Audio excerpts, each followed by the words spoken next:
of higher classes. আজি আমি বিশেষ অনুষ্ঠানৰ কাৰণে প্ৰতিগৰাকী ছাত্ৰ ছাত্ৰীয়ে বাইদেউকে ইতিমধ্যে সেৱা জনাইছে আৰু শ্ৰদ্ধা জনাইছে। এক বিদায় বুলি ক'লে আচলতে ভাবিব নোৱাৰা এক বেদনা। আমাৰ তথাপিতো সময়ৰ তাগিদাত এটা সময়ত কৰ্মজীৱনৰ পৰা বিদায় ল'বলগীয়া হয় আৰু সেয়াই আচলতে সময়ৰ আহ্বান। আৰু দীৰ্ঘ 38টা বসন্ত বোকাখাত ৰ'জ ইংলিছ হাইস্কুলত অসমীয়া বিভাগত শিক্ষাদান কৰি আজি বিদায় লৈছে ৰ'জ ইংলিছ হাইস্কুলৰ পৰা। এক অশ্ৰুযুক্ত নয়নে ছাত্ৰ ছাত্ৰীসকল, আমাৰ বিদ্যালয়ৰ প্ৰধান শিক্ষক তথা অধ্যক্ষ লগতে শিক্ষক শিক্ষয়িত্ৰী সম্বন্ধিত সকলোৱে বাইদেউক আজি এই বিদায় পৰত একাজলি মৰম আৰু শ্ৰদ্ধা। নমস্কাৰ বান্ধৱী, এয়া আচলতে ভাবিব নোৱাৰা এক দুখে খুন্দা মাৰি ধৰে প্ৰতিগৰাকী ব্যক্তি আৰু ছাত্ৰ ছাত্ৰীসকলৰো একে আৱেগ আছিল।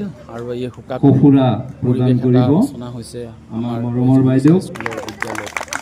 1988 চনত শিক্ষয়িত্ৰী হিচাপে যোগদান কৰা এইগৰাকী আমাৰ শ্ৰদ্ধাৰ আৰু অতি মৰমৰ বাইদেউ চাফাতুৱালী বাইদেউৰ কৰ্মজীৱনৰ ৰ'জ ইংলিছ হাইস্কুলত প্ৰতিগৰাকী ছাত্ৰ ছাত্ৰীয়ে বাইদেউৰ পৰা আশীৰ্বাদ লৈছে আমি দেখুৱাইছোঁ। এটা দুখ লগা পৰিৱেশ।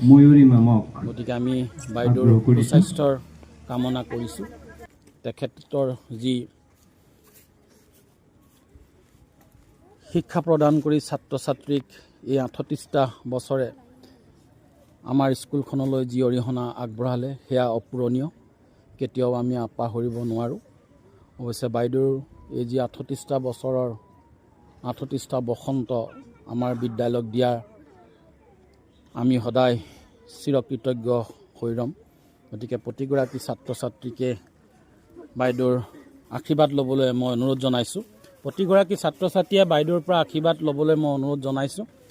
যিহেতু বাইদেউ আমাৰ মাজৰ পৰা বিদ্যালয়ৰ পৰা বিদায় লৈছে।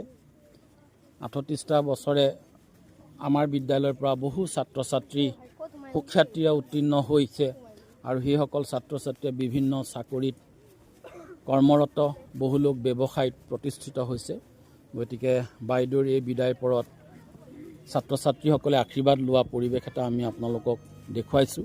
লগতে আমিও আশা কৰিম বাইদেৱে যাতে শিক্ষয়িত্ৰী হিচাপে যিখিনি কৰিলে আহি থকা দিনবোৰতো বাইদেৱে যাতে আমাৰ ছাত্ৰ ছাত্ৰীসকলক দিহা পৰামৰ্শ বা আমাৰ শিক্ষক গোটক আশীৰ্বাদ প্ৰদান কৰে, দিহা পৰামৰ্শ আগবঢ়াই থাকে, তাৰে আমিও কামনা কৰিছোঁ। লগতে ভগৱন্তৰ ওচৰত আমিও প্ৰাৰ্থনা জনাইছোঁ বাইদেউ সদায় সুস্বাস্থ্যৰ অধিকাৰী হওক, দীৰ্ঘজীৱী হওক, তাৰে কামনা কৰিছোঁ। আমাৰ শিক্ষক শিক্ষয়িত্ৰী আৰু অধ্যক্ষ মহোদয়ে তেখেতক আনুষ্ঠানিকভাৱে বিদায় সম্বৰ্ধনা জনাব। কিন্তু তাৰ প্ৰাক মুহূৰ্তত আমাৰ লোৱাৰ ক্লাছৰ যিসকল ছাত্ৰ ছাত্ৰী আছে, প্ৰতিগৰাকী ছাত্ৰ ছাত্ৰীয়ে এনেধৰণে বাইদেউৰ পৰা আশীৰ্বাদ গ্ৰহণ কৰিছে। এটা দুখ লগা আচলতে সময়, কিন্তু সময়ৰ আহ্বান। ছাত্ৰ ছাত্ৰীসকলেও এয়া অশ্ৰুসিক্ত নয়নে বাইদেউক বিদায় দিবলৈ পোৱাটো আচলতে আমাৰো দুৰ্ভাগ্য কথা। তথাপিতো সময়ৰ আহ্বান। প্ৰতিগৰাকী চাকৰিয়ালে এই চাকৰি জীৱনৰ পৰা অৱসৰ ল'বলগীয়া হয় এটা নিৰ্দিষ্ট সময়ত, কিন্তু বাইদেৱে আমাক বহুত উপকৃত কৰি থৈ গ'ল 38টা বছৰত।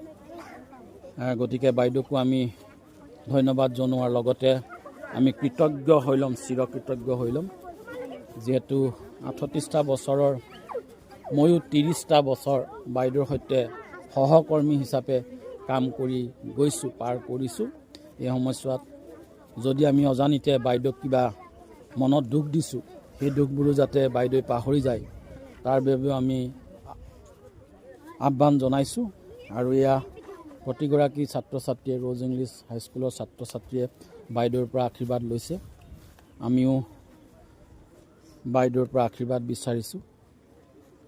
গতিকে আমাৰ যি বিদায় সভা আনুষ্ঠানিকতা আছে, তথাপিতো আমি অলপকৈ আপোনালোকক পৰিৱেশটো দেখুৱাইছোঁ, চাই থাকিব শেষলৈকে ভিডিঅ'টো। যিহেতু 1988 চনৰ পৰা 1926 2026লৈকে 38টা বছৰ তেওঁ বাইদেৱে আমাক শিক্ষা প্ৰদান কৰিলে ৰ'জ ইংলিছ হাইস্কুলত।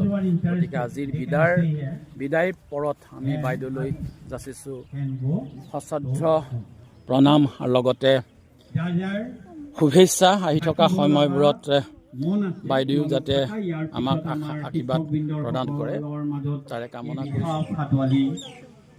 বাইদেউৰ আজিৰ পৰা আমি বিশেষভাৱে লগ নাপাম। এই ক্ষণত আমি যি এক মুহূৰ্তত আনন্দ আৰু এক মুহূৰ্তত আমাৰ বিষাদৰে মনটো ভৰি পৰিছে। কাৰণ সুদীৰ্ঘকাল মই এই বিদ্যালয়ত 1989ত জইন কৰিছিলোঁ আৰু বাইদেৱে 1988ত জইন কৰিছিলে। আমি প্ৰায় সমানতে এবছৰৰ আগ পিছে হিচাপে আমি কৰ্মজীৱন আৰম্ভ কৰিছিলোঁ। আৰু এই গোটেই সুদীৰ্ঘ কালত আমি বাইদেউৰ পৰা বহুতো নজনা কথা আমি শিকিছিলোঁ বা আমাক পথ প্ৰদৰ্শক হিচাপে আমাৰ মাজত সদায় উপস্থিত আছিল। আজিৰ পৰা আমি তেখেতক আৰু লগ নাপাম। সেয়েহে মনত এক বিষাদ অনুভৱ লৈ আজি এই বিদায়খনত বাইদেউৰ সুস্বাস্থ্য আৰু দীৰ্ঘায়ু যাতে বাইদেৱে আমাৰ মাজত আমাৰ বিদ্যালয়ৰ যিখিনি অনুষ্ঠান হ'ব তালৈ যাতে আহিব পাৰে, ভগৱানে তেওঁক শক্তি দিয়ক। সেয়ে ভগৱানৰ ওচৰত আমি প্ৰাৰ্থনা কৰোঁ। লগতে আমি যদি অজানিতে জানি বা অজানিতে কিবা কাৰণত তেখেতৰ কৰ্মজীৱনৰ সময়ছোৱাত আমি যদি ভুল ত্ৰুটি কৰিছিলোঁ তাৰ বাবে ক্ষমাপ্ৰাৰ্থী।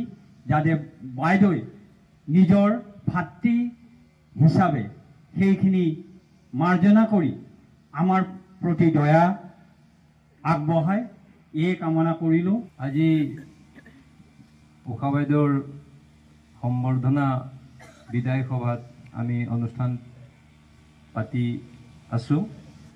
বাইদেউৰ লগত আমাৰ সম্পৰ্ক মই 1988ত জইন কৰিছিলোঁ মাৰ্চ মাহত। তাৰ আগতেও আহিছিলোঁ অলপ দিনৰ কাৰণে, কৰাৰ পিছত আকৌ মোক মেনেজিং কমিটিয়ে মাতিলে যে কৰিবই লাগিব বুলি। মাৰ্চ মাহত 1988ত মই আহিছিলোঁ। সেই বছৰতে বাইদেউ কেইমাহমান পাছতে আহিছিল। সেই দিনটো মোৰ আজি মনত পৰিছে যে তেখেত জইন কৰিছিলে, তেখেতৰ দেউতাক আছিল। দেউতাই আমাৰ ষ্টাফৰ কাৰণে ঘৰৰ পৰা কিছু মিঠাই আনিছিল। সেই কথাটো মোক মনত পৰিছে। তেতিয়া আমাৰ বৰদলৈ ছাৰ আছিলে, হৰেশ চন্দ্ৰ বৰদলৈ ছাৰ প্ৰিন্সিপাল। তেখেতৰ লগতে আমি খুব মনৰ কথা পাতিছিলোঁ আৰু শিক্ষা জীৱনটো কেনেকৈ আৰম্ভ কৰা হয় ছাৰে আমাক এসময়ত বুজাইছিল। সেই কথাটো মনত পৰিছে। তাৰপিছত 88ৰ পৰা আমি একেলগেই মই হিন্দী বিভাগটো পাইছিলোঁ, বাইদেউ অসমীয়া। আমাৰ কিছুমান বিষয়ত আমি আলোচনা কৰি বাইদেউৰ কথা এটা মনত পৰে যে বাইদেউ কৈছিলে মই নজনা কথাটো আনৰ পৰা জানি হ'লেও ষ্টুডেণ্টবিলাকক শুদ্ধহে শিকাম। গতিকে ময়ো তেনেকৈ ভাৱটো ভাল পাইছিলোঁ আৰু আমি হিন্দী হওক বা অসমীয়া ভাষাৰ লৈ বিশেষভাৱে তেখেত শিক্ষাদান কৰিছিল যে এটাও কথা আমি যাতে ভুলকৈ নিশিকাওঁ। এই এলাৰ্টনেছটো বাইদেউৰ আমাৰ শিক্ষকে যিখিনি কথা কয় শুদ্ধ কয়, সেই ডাঠি কোৱা কথাটো বাইদেউৰ আদৰ্শত মই পাইছিলোঁ। সেইটো আজি মই শলাগিছোঁ। আৰু তাৰপিছত বহুতো আমি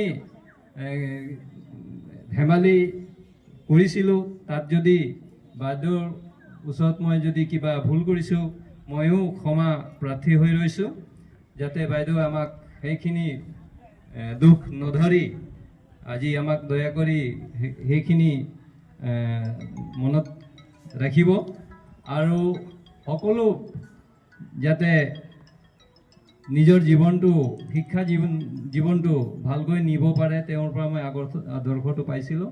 আজি কি নহওক সময়ে সময়ে বাইদেৱে আমাক এটাই কথা কয়, কিন্তু খুব কি কয় তাক মানে চিৰিয়াছ কথা কৈছিল। কিন্তু এটাই কথা মানে 10টা কথা নকয়, কথা কম কয়, কিন্তু এটাই কথা কিন্তু 10টা কথাৰ ওপৰত ৱেইট আছিল বাইদেউৰ। গতিকে সেইখিনি মই আজি মনত পেলাইছোঁ। আৰু এই আমাৰ যিটো জীৱন শিক্ষকতাৰ জীৱন এইটো স্কুলতহে চলি থাকে, তাৰপিছত আমাৰো এদিন বিদায় হ'ব। গতিকে এইটো ইমান বাইদেউক মই চিৰিয়াছ হ'বলৈ কোৱা নাই যে ইয়াক ইজি কৰি পেলাব লাগে। তো সদায় সন্মান বাইদেৱে পাই থাকিব, কিন্তু আমাৰ একেলগে এতিয়া শিক্ষাদানটোহে জাষ্ট বন্ধ হ'ব, এনে আমি পাই থাকিম। আৰু বাইদেউৰ শেষতে মই কৈছোঁ যে সুদীৰ্ঘ আৰু সুস্বাস্থ্য পাব বুলি আশা কৰিছোঁ। ইয়াকে কৈ মই নিজৰ কথা ইয়াত সামৰণি মাৰিছোঁ। আৰু মই যিহেতু 2022 চনত এইখন বিদ্যালয়ত মই সোমাইছোঁ আৰু তেতিয়াৰ পৰাই মই উষা মেমক লগ পাইছোঁ আৰু তেখেতৰ লগত যিমানকেইটা দিন পাৰ কৰিলোঁ বহুত হাঁহি ধেমালিৰে পাৰ কৰিলোঁ। কেতিয়াও মই তেখেতক চিৰিয়াছ মুডত দেখা নাই, বহুত এটা মানে লাইট মুডত দেখিছোঁ। আৰু তেখেতৰ পৰা বহুত কিছুমান এনেকুৱা কথা অসমীয়া কথা যিবিলাক মই আজিলৈকে শুনা নাই, সেইবিলাকক মিনিংবিলাক সুধিছোঁ, তেখেতে বহুত ধুনীয়াকৈ কৈছিলে।